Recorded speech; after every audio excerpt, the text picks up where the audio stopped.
And Jesus is going through the most difficult point in his life. And so, here in the verses, Matthew 26, 36 to 38.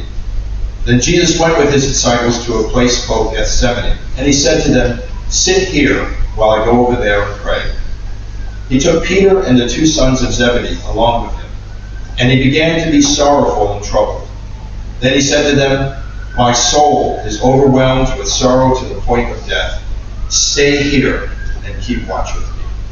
He was telling his disciples, the inner circle, Peter, James, and John, the two sons of Zebedee are James and John, to stay here and keep watch with me.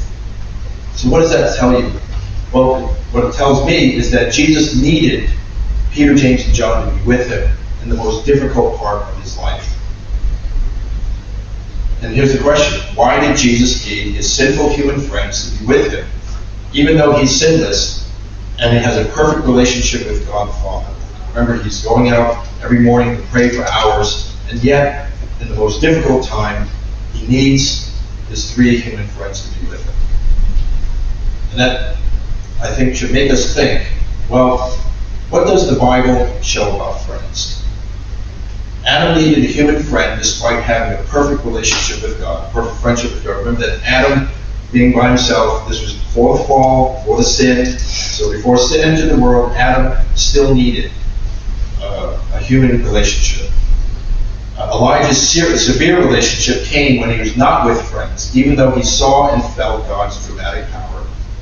And there were many instances of Elijah experiencing that power, and yet he says, "I want to die." John the Baptist's wavering faith in Jesus came at a time when he was alone in prison. And Jesus relied on his sinful human friends during his worst time here on earth.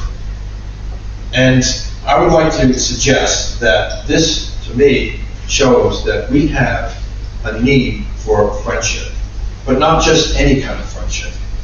And so I have to go to a favorite philosopher of mine who happened to be related to Alexander the Great. His name is Aristotle. And he was Alexander the Great's tutor until age 16. As a matter of fact, Aristotle died 1 year after Alexander the Great did. Alexander the Great died in 323 BC, and then Aristotle dies in 322. Aristotle was a student of philosopher Plato. You may have heard of Plato. Plato is a student of Socrates. So Socrates, Plato, and Aristotle. And much of his philosophy, of Aristotle's philosophy, is still relevant today. And I think his writings on friendship could help inform us as we think about the idea of friendship. So he had three different kinds of friends here: virtue, pleasure, and utility. The tech problem has changed the font size here. So virtue on the top, pleasure, and then utility. Well, what are those kinds of friendships? Well, utility, I have sort of been flexible with Aristotle. People you recognize.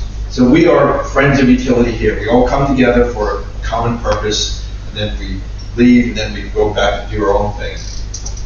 Pleasure are people you have fun with. You like to go to the movies, or you like to have over for a meal. You like to have crafts. Something that you come together and you enjoy spending time with. Those are friends of pleasure. Those are the friends that we normally think of, people we sort of like to spend time with. But then Aristotle defines a third kind of friend, a friend of virtue.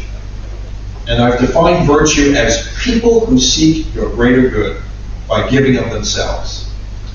And as you can imagine, these are the friends that we have the fewest of, because first of all, most of us were probably not aware of this kind of friendship. And so we're not seeking these kinds of friends. We think of, who am I going to meet that I enjoy spending time with?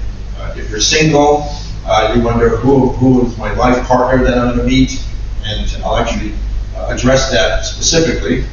And finally, the utility, well, we go to work, and we have our friends of utility there. We go to church, we go to different groups, and we all come into relationship with people, and yet we've had no way of sorting out the kinds of friends that we have.